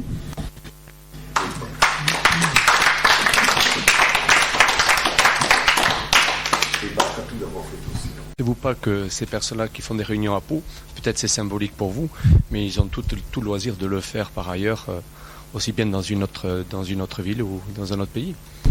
Et le problème serait le même. Oui, bien. Défaitiste, vous m'excusez, mais... Non, bien entendu. Je pense pas qu'il soit stupide à ce point-là. Non, mais bien entendu, mais en fait, la question est double. D'une part, c'est si on laisse ce sommet 4 mois après la COP21 se passer dans l'État français sans susciter aucune réaction d'un caractère exceptionnel, on aura entériné le fait qu'il ne s'est rien passé à Paris et que ces engagements sont vides de sens. Si 4 mois après, dans l'État français, ce sommet-là, contrairement aux autres fois où on pu se tenir des conférences internationales de ce type-là, ce sommet-là ne peut pas se dérouler d'une manière sereine. Il y aura un signal fort qui sera envoyé à l'opinion publique mondiale et à l'ensemble des investisseurs du monde que quelque chose a changé. Bien entendu, il pourra se passer ailleurs, mais sauf que là, un signal sera donné aussi à d'autres citoyens, à d'autres peuples du monde. Quand les citoyens américains gagnent la bataille contre l'oléoduc géant, qui était vraiment une bataille que peu de gens pensaient gagnable, évidemment, ça envoie un signal à tout le monde, à travers le monde, et ça recharge les batteries de tout le monde. Quand les citoyens du Pays-Bas arrivent à faire condamner leur État pour insuffisance d'ambition en matière d'engagement de réduction des gaz à effet de serre, je vous promets qu'actuellement il y a tous les juristes de tous les mouvements écolos pas tout, mais dans beaucoup d'états du monde qui sont en train de plancher pour voir comment on peut mettre en place des procédures de ce style et comment on peut attaquer sur le front juridique, etc. Donc évidemment, moi je pense que, en tout cas, ce dont je suis persuadé, c'est que si on laisse ça se passer normalement, c'est quelque part la faillite de la COP 21 et c'est en tout cas la mort de la prophétie autoréalisatrice. Est-ce que ça suppose que ce sommet ait eu un accord officiel ou un aval officiel du pouvoir français, du gouvernement, ou pas forcément? Non, pas forcément, puisque de toute façon c'est quelque chose de privé. Ils ont loué le Palais Beaumont et un ensemble d'hôtels, etc. Et donc ça se fait de manière complètement privée. Après, je pense que je sais pas à quel point l'État français est au courant. Bon, ils doivent être au courant, etc. Mais c'est poser la question du caractère complètement aberrant et indécent de ça. Et en tout cas, à notre connaissance, il n'y a eu aucune pression pour dire à ces gens-là, bon, et s'il vous plaît, faites pas ça ici au moins cette année, quoi. Ce qu'il y a d'incroyable, c'est qu'on a donc lu, en fait, il y a une brochure, un document avec tous les détails. On est tombé sur tout le programme des réunions heure par heure, donc on sait tout.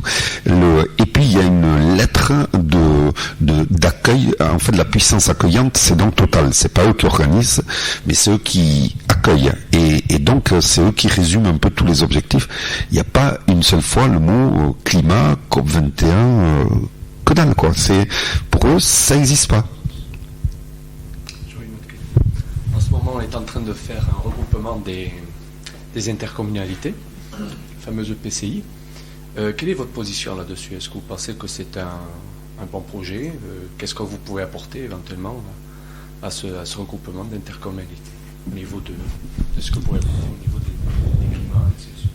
Bon, au niveau de BC, on a eu ce débat et cette réflexion, donc on n'avait pas une position a priori, mais à l'issue du débat, c'était une évidence pour tout le monde qu'on est absolument favorable à la création d'une PCI unique pour y parler. Tout simplement parce que ça permettra d'avoir des politiques cohérentes à plein de niveaux. Alors, notamment, nous qui bataillons pas mal sur les transports, aujourd'hui c'est un bordel innommable et c'est complètement, c'est quasi impossible de faire vraiment des politiques de développement, d'alternatives climatiques au mode de transport insoutenable d'aujourd'hui, mais ça va être le cas à tous les niveaux, au niveau de l'aménagement du territoire, de l'environnement, des déchets, etc. Il y a une rationalisation avec un EPCI et puis le fait qu'en fait sur un territoire où il y a vraiment quand même une vision, une culture de projet collectif et une vision de développement un minimum soutenable. Je cite par exemple les travaux, les réflexions qu'il y a au niveau du Conseil de développement du Pays Basque qui sont des choses assez intéressantes à ce niveau. Eh bien, il n'y a aucun outil aujourd'hui pour mettre en œuvre, pour concrétiser réellement ces projets. Il y a aujourd'hui beaucoup de choses qui sont pensées, qui sont théorisées, qui pourraient être défendues, revendiquées, à être porté sur ce territoire, sauf qu'on est devant une absence totale d'interlocuteurs qui a la capacité de les mettre en œuvre. Donc c'est vraiment problématique. Et la question des territoires pertinents, est de toute façon quelque chose de fondamental dans la transition énergétique. Si vous voyez par exemple quelque chose comme le réseau Action Climat France, qui lui a aucune notion de Pays Basque, de ceci ou de cela, eux c'est vraiment quelque chose de clé dans leur réflexion pour articuler des vraies politiques de transition énergétique. Et d'ailleurs la transition énergétique est justement un logiciel très compatible avec les démarches comme celle du Pays Basque, parce que c'est quelque chose qui l'ancien modèle énergétique, le vieux monde énergétique, celui des énergies fossiles ou nucléaires, c'est des choses qui demandent à concentrer dans des points des choses qui demandent un énorme capital d'investissement, donc les mines à charbon, les plateformes pétrolières, les centrales nucléaires, et on concentre autour les moyens financiers, la main-d'œuvre, donc il se crée des grands bassins d'emploi autour de ça, et puis après on diffuse à partir de là l'énergie sur tout le territoire, et donc évidemment ça demande une logique centralisatrice et puis militarisée, parce que il faut protéger ces grands, etc. La transition énergétique, elle s'inscrit justement dans une autre logique tout à fait différente et qui est vachement plus compatible avec notre vision du monde, c'est-à-dire que ça soit les politiques de sobriété énergétique avec l'isolation des logements, le réaménagement des territoires, le développement des transports doux collectifs, etc., la reconversion de l'agriculture industrielle en agriculture paysanne, ou que ce soit le développement des énergies renouvelables qui doivent s'adapter à chaque spécificité de territoire avec des unités de production beaucoup plus petites et réparties partout, et souvent on le voit avec les modèles du Nord ou d'Allemagne, c'est les modèles qui marchent mieux, c'est justement quand vous arrivez à impliquer les citoyens à la création de ces unités décentralisées énergétiques, avec un intéressement, une participation, etc. Et bien tout ça, c'est beaucoup plus compatible avec une vision et à la fois décentralisée des territoires et non uniformisée des territoires, et d'autre part avec un objectif de territoire beaucoup plus autonome, c'est-à-dire beaucoup plus assurant de manière beaucoup plus autonome leurs besoins en énergie. Et d'ailleurs, étant ici à la Boron-Chagamona, je pense qu'il y a vraiment un parallèle très fort à faire avec le modèle agricole tel qu'il a été construit en France, avec une spécialisation des régions et puis après et donc une uniformisation des productions, etc. Et puis après une distribution sur tout le reste, etc. Et le modèle de l'agriculture paysanne qui, lui, revient vers une demande de souveraineté alimentaire des territoires, vers une autonomie, et tout ça, d'après moi, c'est vraiment l'avenir. C'est-à-dire qu'en fait, et ça sera ma dernière réflexion sur la question, mais en fait, il faut bien penser que les modèles, les alternatives qui permettent de combattre le changement climatique, de réduire les émissions de gaz à effet de serre, sont les mêmes que ceux qui permettront aux différents territoires et communautés d'être plus armés, plus résilients, on dit, par rapport aux conséquences du changement climatique, parce que le changement climatique, de toute façon, il est déjà en cours. On peut limiter la portée, on peut essayer d'éviter qu'il franchisse les seuils de l'emballement irréversible et incontrôlable, mais il est en cours, et aujourd'hui, on va avoir des effets beaucoup plus grands que ceux qu'on connaît dès aujourd'hui. De par les effets d'inertie dont je parlais tout à l'heure, je vous disais qu'on est aujourd'hui à 0,85 degrés d'augmentation du réchauffement climatique sur le globe terrestre, mais on sait que par tous les gaz à effet de serre qui ont déjà été émis dans les dernières décennies, on a dans les tuyaux un réchauffement climatique de au moins 0,6 ou 0,7 en plus. D'ores et déjà, même si l'humanité disparaît demain, on est en fait à 1,3 ou 1,4 degrés de fait déjà accompli, mais dont on ne subit pas encore les conséquences, mais dont on va subir les conséquences là, dans les 10-20 ans à venir. Et c'est pour ça que je disais tout à l'heure, oui, on peut toujours mettre sur le papier 1,5 degré pour montrer qu'on a été vachement ambitieux, mais ça, si on le prenait au sérieux, ça voudrait dire qu'aujourd'hui, on commence à faire la révolution, parce qu'on y est aux portes des 1,5 degrés. Le lobby pétrolier, il est autiste, il est climato-sceptique. Qu'est-ce qui se passe avec eux là? Suicidaire, proche de ses intérêts financiers immédiats. Alors, il est tout sauf climato-sceptique, parce que notamment dans tous les procédés innovants des plateformes, etc., depuis plusieurs années, il prévoit des plateformes beaucoup plus hautes et qui s'adaptent à la montée des océans. Donc, s'il y en a bien un qui prend en compte les effets du changement climatique, non, moi je pense qu'on est hélas dans une logique de court-termisme, avec des gens qui sont prêts à sacrifier le long terme au profit, ou qui sont prisonniers dans cette histoire de résultats à court terme. Et de toute façon, on peut toujours se demander pourquoi des gens qui ont des milliards et des milliards dont ils ne pourront jamais dépenser veulent en accumuler encore plus. Il y avait Cargill qui est une entreprise familiale, des gens qui sont riches à millions, qui pourront jamais les dépenser, qui arrivent à stocker les céréales quand le prix, quand il y a des baisses de production, alors qu'ils savent que ça va condamner des centaines de milliers de gens dans le monde à la mort de faim. Mais comment tu expliques ça? Je sais pas, mais en tout cas, voilà, ils sont dans ça. Et je pense que ils sont pas du tout climato-sceptiques. Ils ont toutes les études du monde pour savoir ce qui se passe vraiment. Mais par contre, ils financent les think tanks climato-sceptiques aux États-Unis. Ça a été prouvé. Il y a eu plein d'études, de livres, etc., qui montrent qu'ils financent à coût de centaines de millions de dollars les thèses.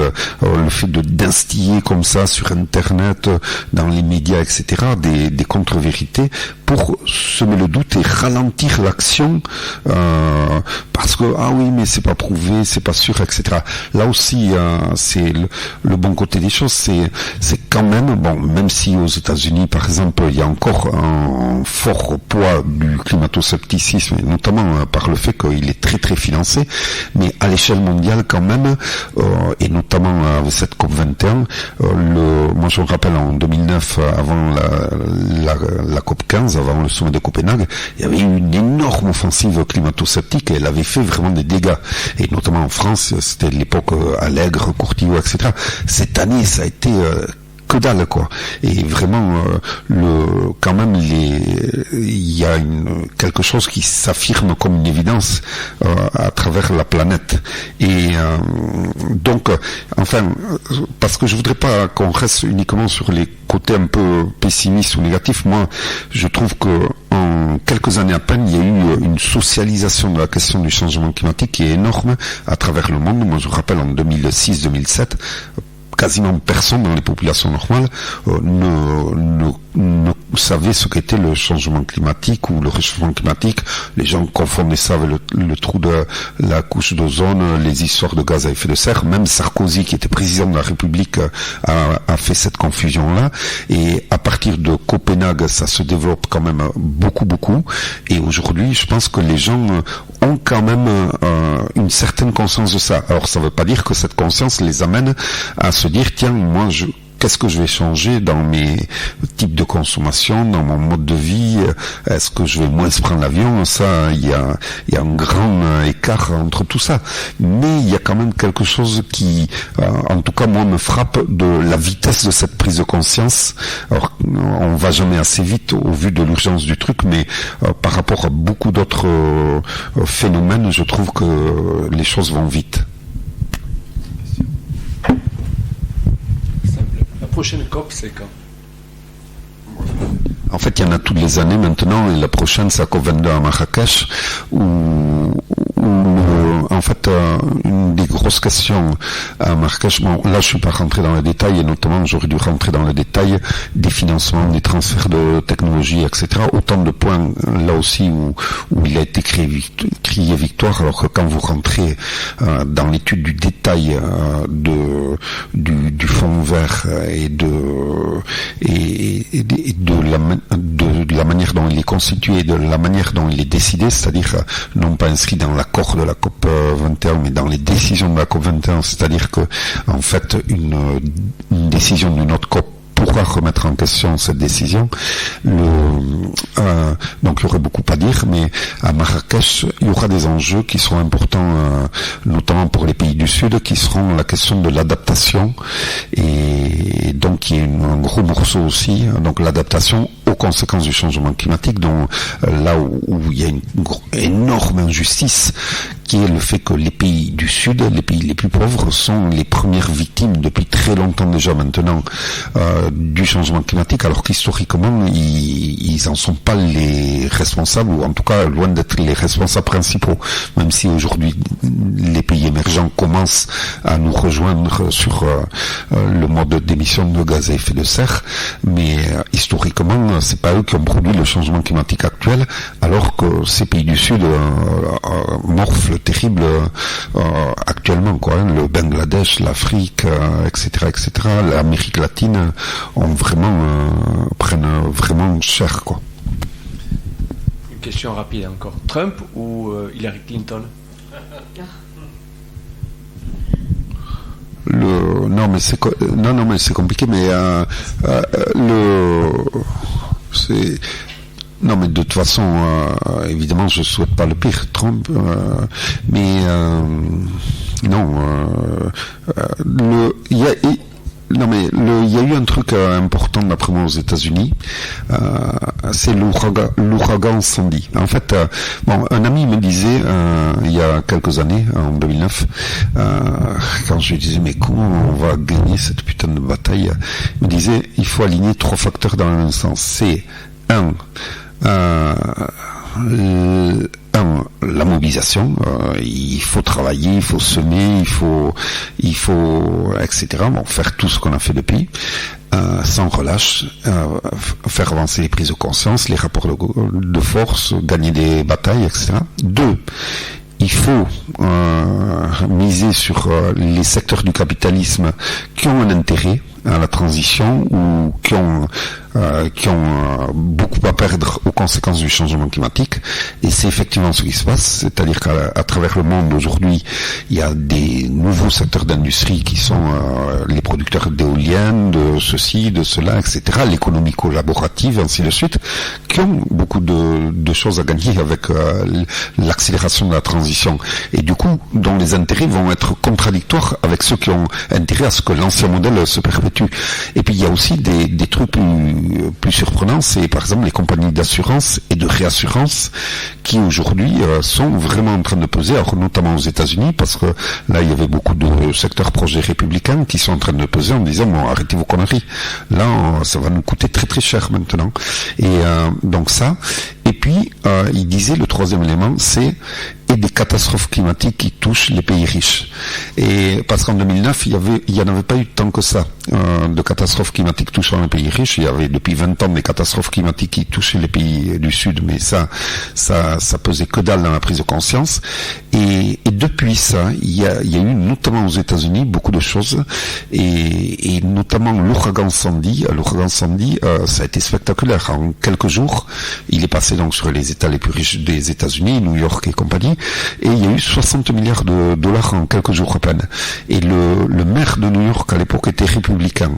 Et bien le maire de New York, je me rappelle plus son nom, Bloomer ou je me rappelle plus. Bon. Et bien a appelé à voter Obama, en disant bon, maintenant ça suffit, là on peut plus nier la question du climat, et maintenant il faut commencer à en faire un élément décisif de nos stratégies. Et du coup ce républicain a appelé à voter Obama sur cette question du climat parce qu'il y a eu Sandy. Et donc c'est ça, quoi, hein, la question, le problème aujourd'hui, c'est est-ce que tout ça va aller assez vite pour qu'on arrive à gagner des batailles décisives avant d'avoir franchi ces fameux seuils? Parce que c'est ça, la question du climat, elle est spécifique en ce sens que toutes les batailles sont importantes et sont fondamentales. Et moi, je disais là, dans chaque conférence qu'on donnait pendant tout le tour Alternativa, je disais, la démocratie, c'est fondamental comme bataille. Mais la démocratie, par rapport à la bataille du climat, si vous la perdez, vous pouvez la rejouer. Et je leur disais, moi j'y passe à la légère, je viens du Pays Basque où on a connu 40 ans de dictature franquiste, mais à la faveur de notre rapport de force, de notre moment historique, vous regagnez la bataille de la démocratie. Mais la bataille du climat, elle a ça de particulier qu'une fois que vous avez franchi ces seuils d'emballement du climat, vous pouvez pas revenir en arrière. Et que l'autre chose de spécifique, que ça se joue en ce moment. qu'il n'y a pas une autre génération qui va pouvoir la rejouer. Et là, l'autre chose spécifique, c'est que si vous la perdez, vous êtes quasiment sûr d'avoir perdu tous les autres. Parce que la bataille de la démocratie, dans un monde livré au chaos climatique, ça va être un monde avec des pénuries d'eau potable continentales, avec des territoires qui seront devenus inhabitables, et ce sera des centaines de millions de migrants, et ça à 2,5 degrés, etc. À 3 degrés, le GIEC le chiffre assez précisément, etc. Et du coup, ça sera un monde de barbarie, en fait, de conflits, de guerres, et c'est pas là qu'on va commencer à dire ah oui, la démocratie, les droits de l'homme, etc. Quand vous voyez le bordel que c'est avec quelques millions de migrants aujourd'hui, l'Europe et le monde, imaginez-vous un monde à plusieurs centaines de millions de migrants, et ça peut arriver très vite, hein.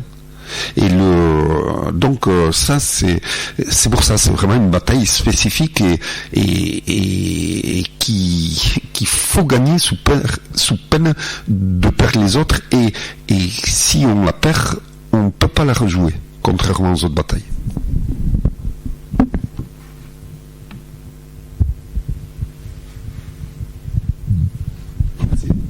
Je vais vraiment finir là. Et c'est aussi peut-être l'opportunité. Alors c'est ce que je crois, parce que je n'avais pas lu, j'ai pas eu le temps, mais j'avais lu des textes d'elle qui disaient ça, et on m'a dit que son bouquin explique ça. C'est la thèse du bouquin de Naomi Klein, This is Changing Everything, ça change tout. En fait, Naomi Klein, elle développe dans des textes plus courts que son bouquin que j'ai lu, elle dit, mais en fait, c'est bien sûr, c'est quelque chose, un défi central, une catastrophe, etc., mais c'est peut-être une opportunité historique, c'est-à-dire que c'est quelque chose qui va nous forcer à changer de voie, et vraiment qui va amener plein de secteurs à se dire waouh, là vraiment il faut qu'on change de modèle. C'est-à-dire est-ce que le changement climatique, c'est pas quelque chose de tellement énorme et de tellement imparable, c'est-à-dire soit on fait quelque chose là dans les 10 ans à venir, soit les conséquences sont énorme, et pour au moins quelqu'un qui n'est pas un patron de compagnie pétrolière, c'est-à-dire qui n'est pas obsédé par son propre profit, mais qui a un minimum de sens de l'intérêt collectif de l'espèce humaine, donc par exemple le pape, par exemple n'importe quel religieux, n'importe quel militant gaulliste, etc. Enfin des gens qui ne sont pas animés que par le profit individuel, la réussite individuelle, mais qui ont un minimum de grille de valeur collective.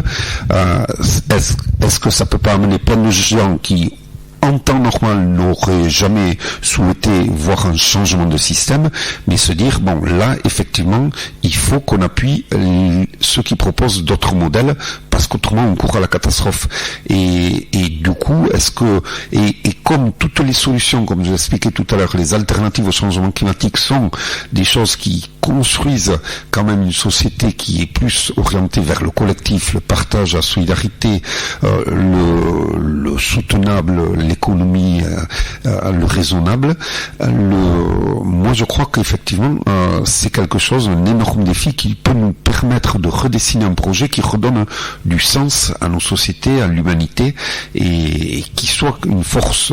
Et d'ailleurs, moi, je comprends pas, et ça, c'est la grande faillite actuelle de l'Europe, c'est comment l'Europe, qui justement est en manque de projet, ne s'empare pas de cette question pour en faire un projet mobilisateur de la société européenne.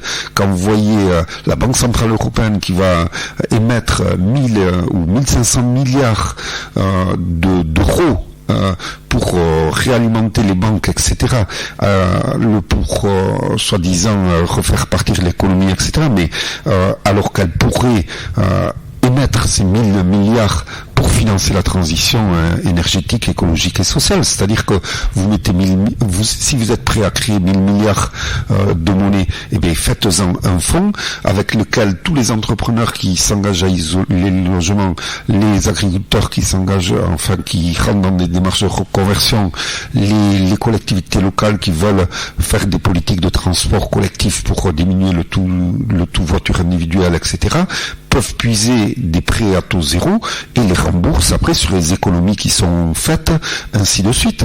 Et là, vous avez un plan de relance au niveau de l'emploi, puisque évidemment tout modèle qui demande moins d'énergie fossile nécessite plus de main-d'œuvre, plus de bras, et vous avez une machine à relancer l'économie, l'emploi, sans foutre en l'air la planète et le climat.